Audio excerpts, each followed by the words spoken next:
وقار کی والدہ 3 دن بعد گھر آ گئیں۔ ان کی طبیعت سنبھل گئی تھی۔ وقار اب 24 گھنٹے ان کے پاس رہ کر ان کی خدمت کر رہا تھا۔ ایک روز انہوں نے پوچھ لیا، بیٹا تو آفس کیوں نہیں جا رہا؟ امی آپ کی بیماری زیادہ اہم ہے، یہ سمجھیں کہ آفس والوں نے چھٹی دے دی ہے۔ بیٹا کب تک چھٹیاں لے گا؟ یہ سلسلہ تو چلتا رہے گا۔ اب تو آفس چلا جا، میں ٹھیک ہو جاؤں گی۔ میں چلا جاؤں گا، آپ بے فکر رہیں۔ پھر وہ کچھ سوچ کر بولا، میں سوچ رہا ہوں کہ کچھ عرصے کے لیے جاب چھوڑ دوں، آپ کی طبیعت سنبھل جائے گی تو دوبارہ جاب کر لوں گا۔ نہیں بیٹا، ایسا کیسے چلے گا؟ وقار کی والدہ نے فوراً کہا۔ وہ سوچ رہی تھی کہ بڑی مشکل سے تو وقار نے کوئی ملازمت کی تھی، اب وہ ملازمت چھوڑ دیتا تو یہ بہت برا ہوتا۔ مگر وقار ان کی بات کے جواب میں خاموش رہا۔ پھر وہ کچھ کہے بغیر اٹھ کر اپنے کمرے میں آ گیا۔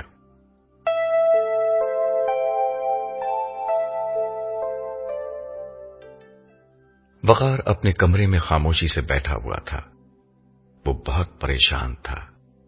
ڈاکٹرز نے اسے صاف صاف بتا دیا تھا کہ اس کی والدہ کی صورتحال خراب ہوتی جا رہی ہے، مگر وہ کیا کر سکتا تھا؟ اگر اس کی جاب نہیں جاتی اور پروجیکٹ کامیاب ہو جاتا تو پھر وہ اسرا سے بات کرتا۔ اس صورت میں اسے امید تھی کہ علاج کا کچھ نہ کچھ بندوبست ہو جاتا، مگر اب تو وہ امید بھی ختم ہو چکی تھی۔ دوسری کوئی جاب ملنا اتنا آسان نہ تھا۔ اگر مل بھی جاتی تو اس پہلی جاب جیسی نہیں ہوتی۔ پھر نئی ملازمت ملتی تو نہ جانے کب ملتی، اور جب ملتی تو وہاں جگہ بنانے اور پیسے ارینج کرنے میں نہ جانے کتنا وقت لگتا۔ گویا کہ سارے اسباب اور امیدیں ختم ہو چکی تھیں۔ جب دل بہت پریشان ہوا تو وہ اٹھا اور جائے نماز بچھا کر نماز کے لیے کھڑا ہو گیا۔ وہ کافی دیر تک نماز میں کھڑا رہا۔ سجدے میں گیا تو دل بھر آیا۔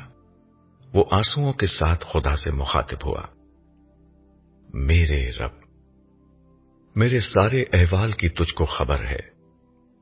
میں اپنے سامنے اپنی ماں کو موت کے دروازے پر دیکھ رہا ہوں اور اس کے لیے کچھ نہیں کر سکتا سوائے تجھ سے دعا کرنے کے۔ اس سے پہلے میں نے اپنی بیوی کی دفعہ تجھ سے بہت دعا کی تھی، مگر میری دعائیں بیکار گئی تھیں۔ مالک میں اس وقت امیر تھا، لیکن اب ہر پہلو سے فقیر ہوں۔ پروردگار، آج ایک فقیر تیرے در پر جھولی پھیلا کر خالی ہاتھ چلا گیا تو یہ فقیر کچھ نہیں کہے گا، لیکن دنیا کیا کہے گی؟ پروردگار سوچ تو صحیح، روز حشر دنیا کیا کہے گی کہ ایک فقیر رب کائنات کے ہاں سے خالی ہاتھ گیا تھا۔ یہ کہہ کر وقار نے زار و قطار رونا شروع کر دیا۔ روتے روتے اس کی ہچکیاں بن گئیں۔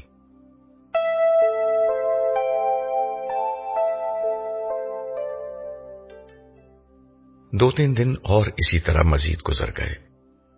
وقار کی والدہ کو اسے گھر میں دیکھ کر اندازہ ہو گیا کہ وقار نے جاب چھوڑ دی ہے۔ انہوں نے عظمت صاحب کو فون کر کے یہ بات بتائی تاکہ وہ وقار کو سمجھائیں۔ وہ اسی شام وقار کے گھر آ گئے۔ انہوں نے آتے ہی کہا، سر بیگم صاحبہ بتا رہی تھی کہ آپ نے جاب چھوڑ دی ہے؟ جی۔ وقار بس اتنا کہہ کر خاموش ہو گیا۔ عظمت صاحب نے اسے سمجھاتے ہوئے کہا، سر وہ جاب بہت زبردست تھی، ایسی جاب دوبارہ ملنا بہت مشکل ہے۔ اسرا سے میں نے پوچھا تو اس نے بھی آپ کی تعریف کی تھی، بلکہ وہ مجھے یقین دلا رہی تھی کہ آپ کو وہ مستقل کرا دے گی۔ میں یہ کہوں گا کہ یہ بہت غلط فیصلہ ہے۔ سر آپ اپنا فیصلہ بدلے، میں آج ہی اسرا سے بات کرتا ہوں۔ نہیں، اس کی ضرورت نہیں ہے، آپ ہو سکے تو کوئی اور جاب ڈھونڈ دیں۔ وقار نے آہستگی سے کہا تو عظمت صاحب نے فوراً کہا، بھائی کوئی اور جاب کیوں؟ اسرا تو میری اپنی بچیوں کی طرح ہے، ادھر کہوں گا ادھر آپ کو دوبارہ رکھ لے گی۔ نہیں، اس سے بات نہ کریں، دراصل اس نے مجھے ٹرمینیٹ کر دیا ہے۔ اسرا نے آپ کو ٹرمینیٹ کر دیا ہے؟ عظمت صاحب کے لہجے میں حیرت تھی۔ مگر کیوں؟ ایسا کیا ہوا تھا؟ جواب میں وقار نے اسے پوری بات بتا دی، لیکن جمال والی بات اسے نہیں بتائی۔ اپنی بات ختم کر کے وقار نے ان سے کہا، لیکن آپ پلیز اسرا سے کوئی بات نہیں کہیں گے، کیونکہ اس معاملے میں 100% میری غلطی ہے۔ مگر آپ مجبور تھے، میں نے آپ کے ساتھ بہت کام کیا ہے۔ آپ ہمیشہ لوگوں کی ایسی مجبوریوں پر ان کا لحاظ کرتے تھے، اسرا کو بھی کرنا چاہیے تھا۔ نہیں، یہ پروجیکٹ بہت اہم تھا، میری وجہ سے کمپنی میں اسرا کی پوزیشن خراب ہو گئی ہے۔ اس نے جو کیا ٹھیک کیا، آپ اب بھی اس کی حمایت کر رہے ہیں۔ وہ اپنی جگہ ٹھیک ہے، اور پلیز اس کے پاس جا کر اسے یہ بتانے کی ضرورت نہیں کہ ماضی میں میرا اس سے کیا تعلق رہا ہے۔ یہ میری آپ سے ریکویسٹ ہے۔ ٹھیک ہے، پھر میں اجازت چاہتا ہوں۔ ہو سکے تو کہیں اور کوشش کریں، جاب اس وقت میری ضرورت ہے۔ انہوں نے کچھ کہے بغیر گردن ہلائی۔ انہوں نے دل میں سوچ لیا تھا کہ ایک دفعہ وہ اسرا سے ضرور ملیں گے۔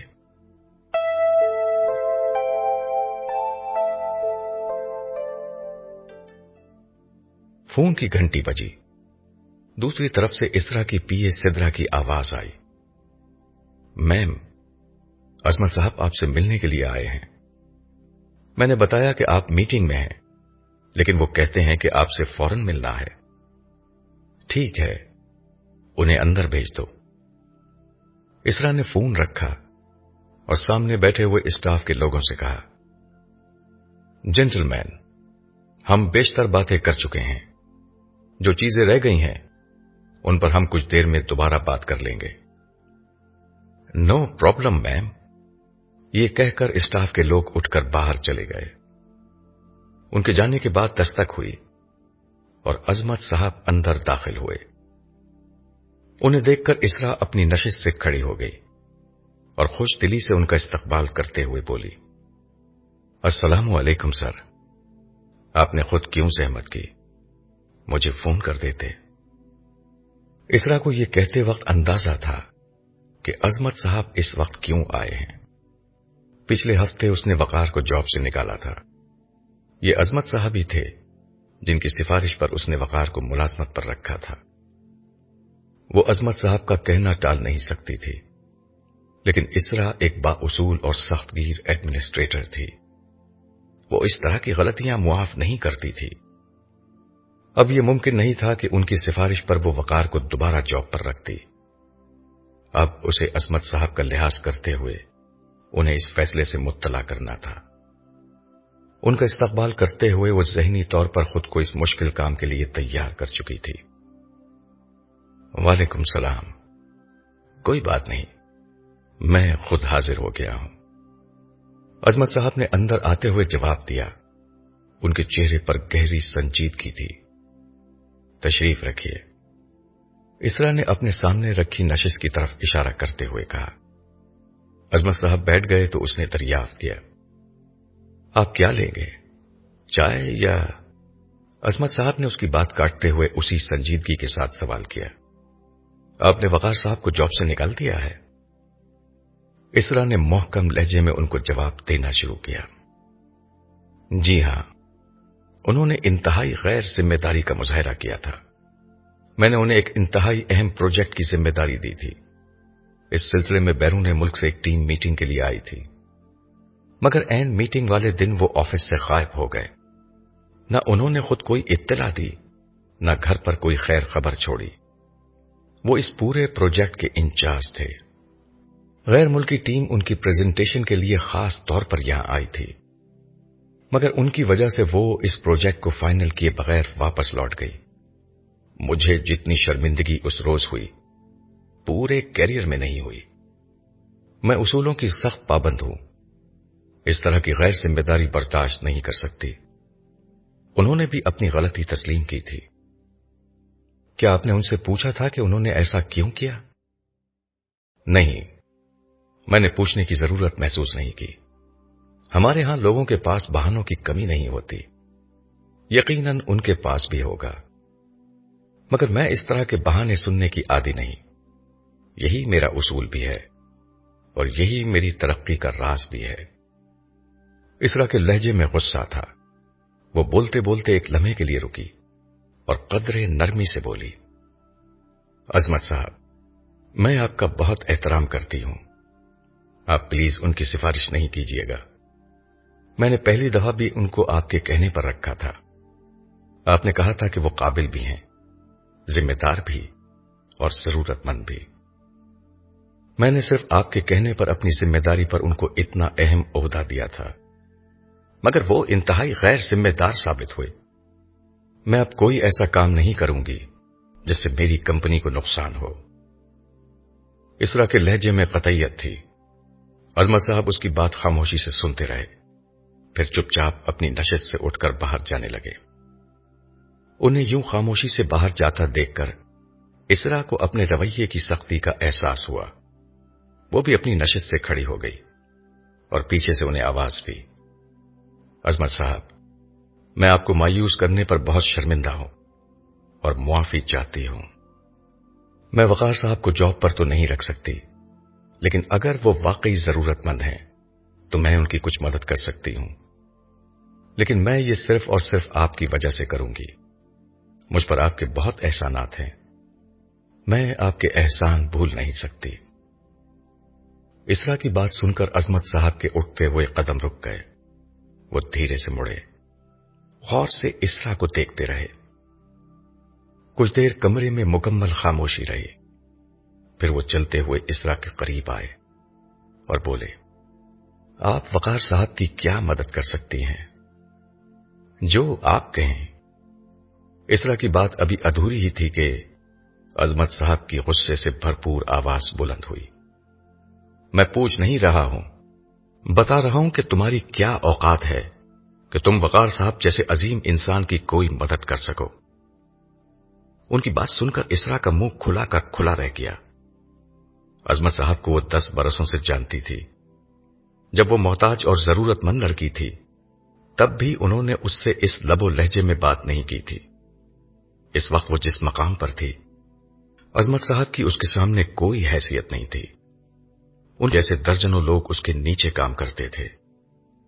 ان کی بات سے اسرا کو اپنی توہین محسوس ہوئی، مگر وہ اپنے غصے کو ضبط کرتے ہوئے بولی، آپ میرے محسن ہیں، اس لیے آپ جو چاہیں مجھے کہہ لیں، میں کچھ نہیں کہوں گی، مگر وقار صاحب کے معاملے میں کچھ نہیں کر سکتی۔ اسرا کی بات پر عظمت صاحب قدرے نرمی سے بولے، سوری اسرا، آپ میری بیٹی کی عمر کی ہیں، اس لیے میرا لہجہ سخت ہو گیا تھا۔ یہ کہہ کر وہ خاموش ہو گئے۔ وہ مزید کچھ کہنا چاہ رہے تھے مگر بول نہیں پا رہے تھے۔ ان کا چہرہ ان کے اندر جاری ایک کشمکش کا غماز تھا۔ کوئی بات نہیں سر، آپ میرے محسن ہیں۔ اسرا کی اس بات پر عظمت صاحب نے اس سے 2 ٹوک بات کرنے کا فیصلہ کر لیا۔ میں شاید یہاں سے خاموشی سے چلا جاتا، مگر آپ بار بار احسان کی بات کر رہی ہیں، اس لیے چاہتا ہوں کہ اپنا وعدہ توڑ کر دل کا بوجھ ہلکا کر لوں۔ سوچتا ہوں کہ کبھی آپ کو حقیقت معلوم ہو گئی تو آپ خود کو معاف نہیں کر سکیں گی۔ میں سمجھی نہیں، آپ کی بات کا کیا مطلب ہے؟ ان کی بات کا مطلب اسرا کو واقعی سمجھ میں نہیں آیا تھا۔ عظمت صاحب نے اپنی بات سمجھانے کے لیے ماضی کے ورق الٹنا شروع کیے۔ اسرا، اللہ نے آج آپ کو بہت عزت اور مقام دے رکھا ہے، مگر ایک زمانہ تھا کہ آپ ہمارے آفس آئی تھیں، ایک کمزور، ڈری سہمی ہوئی لڑکی، جس کے خواب تھے، جس کی امیدیں تھیں۔ آپ نے مجھ سے پوچھا تھا کہ میں نے جس ادارے میں داخلہ لیا ہے اس کی فیس بہت زیادہ ہے، کیا میری فیس کا بندوبست ہو سکے گا؟ میں نے جواب میں کہا تھا کہ یہ بہت مشکل ہے۔ یہی جواب آپ کو ہماری میڈم سونیا نے بھی دیا تھا۔ جی مجھے یاد ہے، مگر بعد میں میڈم سونیا نے میری تعلیم کے سارے اخراجات اٹھائے تھے اور اسی بنا پر میں آج اس مقام پر پہنچی ہوں۔ عظمت صاحب نے اسرا کی بات سنی انسنی کر دی۔ مجھے اب بھی یاد ہے کہ جب آپ میرے باس کے کمرے میں داخل ہوئی تھی تو آپ کے ہاتھ لرز رہے تھے، پیشانی پر پسینے کے قطرے تھے، آپ سے بولا نہیں جا رہا تھا۔ ایسے میں ایک مہربان شخص نے آپ پر روک جمانے کے بجائے آپ کی ہمت افزائی کی تھی۔ اسرا خاموش رہی، اسے یہ بات یاد نہیں تھی۔ یہی وہ شخص تھا جس نے آپ کی مسترد شدہ درخواست کو منظور کرتے ہوئے اپنی بیوی یعنی میڈم سونیا کی مرضی کے برخلاف آپ کے مکمل تعلیمی اخراجات اٹھائے تھے۔ اسرا کو اس بات کا کوئی علم نہ تھا، اس کا واسطہ تو اس تمام عرصے میں میڈم سونیا سے پڑا تھا یا عظمت صاحب سے۔ عظمت صاحب اس کے احساسات سے بے پرواہ بولتے رہے۔ اس لیے آپ جن احسانوں کا بار بار ذکر کر رہی ہیں وہ میرے نہیں، اس شخص کے احسانات ہیں۔ یہ کہہ کر عظمت صاحب ایک لمحے کے لیے رکے اور اسرا کی آنکھوں میں دیکھتے ہوئے بولے، اسرا بی بی، جانتی ہیں وہ شخص کون ہے؟ وہ یہی وقار صاحب ہے جن کو آپ نے بے عزت کر کے جاب سے نکالا ہے۔ مگر اسرا اس سے زیادہ کچھ نہ کہہ سکی۔ اسے ایک زبردست شوق لگا تھا۔ آپ ان کو بالکل نہیں پہچانی ہوں گی۔ 10 برسوں میں ان کی زندگی بدل گئی، ان کا ظاہر باطن سب کچھ بدل گیا۔ ویسے بھی آپ ان سے صرف 2-3 منٹ کے لیے ملی تھی، آپ انہیں کیسے پہچان سکتی تھی؟ کہاں وہ اتنا کامیاب بزنس مین اور کہاں یہ ملازمت کی تلاش کرتا ہوا آپ کے نیچے کام کرنے والا ایک ملازم؟ کہاں وہ جوان رانا اور کہاں یہ بالوں اور داڑھی میں سفیدی کی آمیزش کے لیے جوانی کی سرحدوں کو الوداع کہنے والا شخص؟ یہ آپ کو مجھے پہلے بتانا چاہیے تھا۔ یہ کہتے ہوئے اسرا کے لہجے میں شکایت تھی۔ انہوں نے منع کر دیا تھا، مگر میری بات ابھی پوری نہیں ہوئی۔ آپ کی تعلیم کے دوران میں ان کی اہلیہ سونیا کا انتقال ہو چکا تھا۔ میڈم سونیا وقار صاحب کی بیوی، ان کی محبت اور ان کی بزنس پارٹنر سب کچھ تھی۔ ان کے ساتھ ہی وقار صاحب کی زندگی بھی ختم ہو گئی۔ رفتہ رفتہ ان کا کاروبار بھی ختم ہو گیا، جس کے بعد اسٹوڈنٹس کو اسکالرشپ دینے کا سلسلہ بھی ختم ہو گیا۔ لیکن حالات کی ساری خرابی کے باوجود انہوں نے آپ کی اسکالرشپ ختم نہیں کی۔ اپنی جس بچت سے وہ خود گزارا کر رہے تھے اسی میں سے آپ کی تعلیم کے اخراجات پورے کیے۔ اسرا گم سم کھڑی رہی، اس سے کچھ بولا نہیں گیا۔ اور اب سنیے کہ جس شخص کو آپ نے احسان فراموش کہا، خود آپ اس کے احسان کے بوجھ تلے کس حد تک دبی ہوئی ہیں۔ آپ کی تعلیم کے بالکل آخری برس میں آپ نے اپنے والد کے لیے مجھ سے مدد مانگی تھی۔ میڈم سونیا کے نام ایک خط بھی لکھا تھا۔ ہاں مجھے یاد ہے، مگر آپ نے بتایا تھا کہ میڈم سونیا کا انتقال ہو چکا ہے۔ ہاں، مگر وقار صاحب زندہ تھے اور چلتے پھرتے بے حس انسانوں کے اس قبرستان میں شاید وہی زندہ انسان ہے۔ میں نے آپ کا خط ان کو دے دیا تھا، انہوں نے آپ کی مدد کا فیصلہ کر لیا اور اس کے لیے اپنی مرحوم بیوی کے زیورات بیچ دیے کہ آپ کے والد بچ سکیں۔ آپ کے والد تو بچ گئے، مگر وقار صاحب کی مالی پوزیشن اور خراب ہو گئی۔ مگر آپ نے تو کہا تھا کہ کسی صاحب حیثیت شخص نے علاج کے اخراجات ادا کیے تھے۔ یہ کہتے ہوئے اسرا کی آواز روحان سی ہو رہی تھی۔ وقار صاحب نے اپنا نام بتانے سے منع کیا تھا، مگر ابھی آپ سنتی رہیں کہ میرے پاس آپ کو سنانے کے لیے اور بھی بہت کچھ ہے۔ وقار صاحب نے کبھی ملازمت نہیں کی، یہ ان کے مزاج کے خلاف تھا۔ ان کے حالات خراب ہوتے چلے گئے۔ انہوں نے میڈم سونیا کے بعد دوبارہ شادی بھی نہیں کی، وہ جیسے تیسے گزارا کر رہے تھے۔ مگر پھر ایک ایسی مجبوری آ گئی جس کی بنا پر ان کو ملازمت کرنا پڑی۔ ان کی والدہ کو بھی وہی مرض ہو گیا جو آپ کے والد کو ہوا تھا۔ مگر اب کوئی اور وقار ان کی مدد کے لیے نہیں آیا۔ وہ آپ کی طرح کسی کو خط لکھ کر رحم کی بھیک بھی نہیں مانگ سکتے تھے۔ ان کے حالات دیکھ کر میں نے ان کو ملازمت کرنے کے لیے کہا تاکہ والدہ کی بیماری کے کچھ اخراجات تو پورے ہو جائیں۔ میں ہی ان کو آپ کے پاس یہ کہہ کر لایا تھا کہ یہ آپ کا لگایا ہوا درخت ہے، اس کے سائے میں بیٹھ کر آپ کو اچھا لگے گا، مگر انہوں نے اسی شرط پر یہاں ملازمت قبول کی تھی کہ میں آپ کو ان کے بارے میں کچھ نہیں بتاؤں گا۔ مگر جو کچھ یہاں ان کے ساتھ ہوا اس کے بعد آپ کا تو معلوم نہیں، لیکن مجھے اپنے آپ سے شرم آنے لگی ہے۔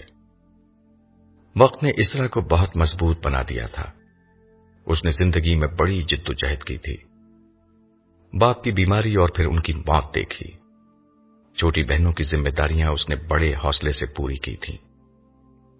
ایک لڑکی ہونے کے باوجود مردوں کی دنیا میں اس نے ہر طرح کی مشکلات کا سامنا کیا تھا اور زندگی میں ایک اعلیٰ مقام حاصل کر لیا تھا۔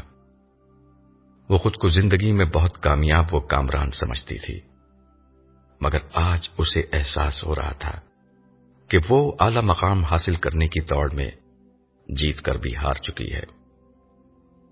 وہ زندگی کی جد و جہد کے میدان میں کامیاب تھی، مگر زندگی کے امتحان میں مکمل ناکام ہو گئی تھی۔ اس کی ٹانگیں جواب دے گئی۔ وہ خاموشی سے اپنی کرسی پر بیٹھ گئی اور دونوں ہاتھوں سے اپنا چہرہ چھپا لیا۔ اسے بھی اپنے آپ سے شرم آ رہی تھی۔ عظمت صاحب اس کی کیفیت سے بے پرواہ بولتے رہے، اور جس روز وہ دفتر نہیں آ سکے تھے اس روز ان کی والدہ کی طبیعت اچانک بہت زیادہ خراب ہو گئی تھی۔ وہ یا تو اپنی ماں کو مرنے کے لیے گھر میں چھوڑ کر آپ کو خوش کرنے کے لیے یہاں آ جاتے یا پھر انہیں ہسپتال لے کر جاتے، مگر ماں کی جان بچانے کے جرم میں آپ نے انہیں نوکری سے نکال دیا، اور یہ کام اس لڑکی نے کیا ہے جو اپنے باپ کی زندگی کے لیے وقار صاحب ہی سے رحم کی بھیک مانگ رہی تھی، اور اس عظیم آدمی نے اپنی مرحوم بیوی کے زیورات بیچ کر رحم کی بھیک دی تھی۔ یہ کہہ کر عظمت صاحب ایک طنزیہ ہنسی ہنسے اور بولے، مگر میں یہ باتیں کس کو بتا رہا ہوں؟ ان لوگوں کو جن کے سینے میں دل کی جگہ پتھر ہے، جو اپنے خود ساختہ اصولوں کو وجہ بنا کر انسانیت، رحم اور ہمدردی کا سبق بھول جاتے ہیں، جن کے نزدیک اس دنیا کی ترقی اور کامیابی ہی سب کچھ ہے، جو اپنی مشکل کو مشکل سمجھتے ہیں اور دوسروں کی مشکلات کو سمجھنے کے لیے بے حس بن جاتے ہیں۔ یہ کہتے ہوئے عظمت صاحب کے لہجے میں بڑی سختی تھی۔